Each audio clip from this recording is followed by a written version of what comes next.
eat cereal like Matt's favorite, Honey Nut Cheerios.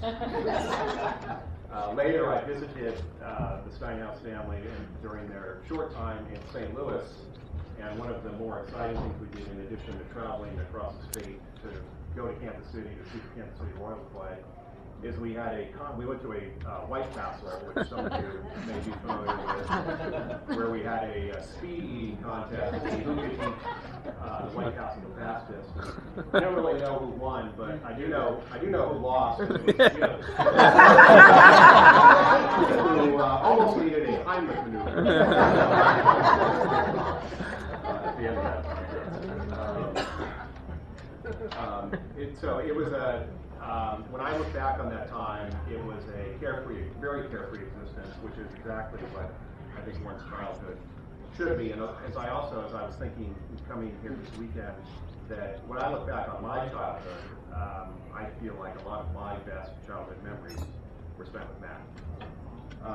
But this is the point of the toast where I'm probably supposed to offer up all sorts of embarrassing stories about Matt that I've observed over the last, I guess, 35 years. But for those of you, most of you who know Matt, you know that his character is such that actually he doesn't have a lot. There are not a lot of embarrassing stories about him, and which is a real tribute to him and his character and his integrity. But I have learned a few things about Matt over the years, and I thought that I would share those with you. So it probably won't be a surprise. He's opinionated about certain things. He doesn't like Facebook. He hates Duke. And he really despises the University of North Carolina. And so the big academic scandal that just broke at USC recently was, I think, basically sort of like an early wedding present.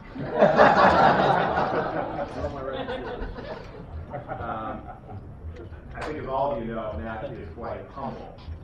I once emailed him an article about how a number of people who are famous today got their start. Their first job was they had a paper route, just like Matt. So I sent Matt this article, and here's his verbatim response back to me, and I quote: "Everyone parlayed their paper route into something special. Kathy Ireland, the supermodel, used her money for a home renovation. Warren Buffett bought 40 acres of land. What did I do with my money? I bought a Bernard King replica jersey and enough Kit Kats and Pepsis to launch the Zit Fest of the millennium."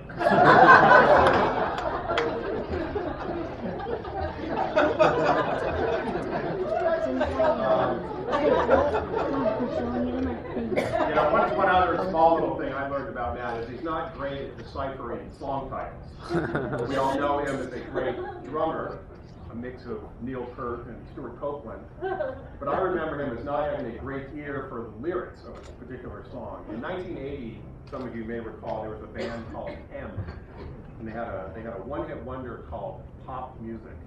But for the longest time, Matt thought the title of the song was Bob Tuesday. Still think it's Bob Tuesday. Matt is also very close to his parents. I once came to Los Angeles from Washington a few years ago, and I hadn't seen him in a while. He said he might be able to squeeze me in to see me between 3 Little League games, 2 baseball camps, 1 commissioner's meeting, and an inbox stuffed with 967 unread emails. But he called the night before and apologized that he wasn't going to be able to get together because he needed to see his parents. "I haven't seen them in a really long time," he said.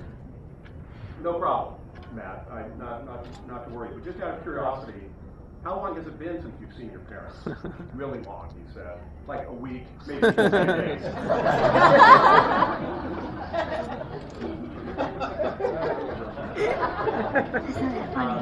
And just a quick word about Alan Sandy, about whom I have very fond memories. Mr. Steinhaus, as I knew him, was the best soccer coach I ever had. And Mrs. Steinhaus was the Jewish mother I never had. They were extremely generous about opening their home to me, actually many of their homes: Lafayette, Creve Coeur, Rancho Palos Verdes, and now San Pedro. And they did so even after I once broke their television. They raised a wonderful son in Matt, who's touched the lives of countless people. Those who we coached in Little League, as we heard about, friends like me, and also June. So a toast to Matt and June. May they have an endless supply of happy days and Bob Tuesdays. And years to come. Ohio.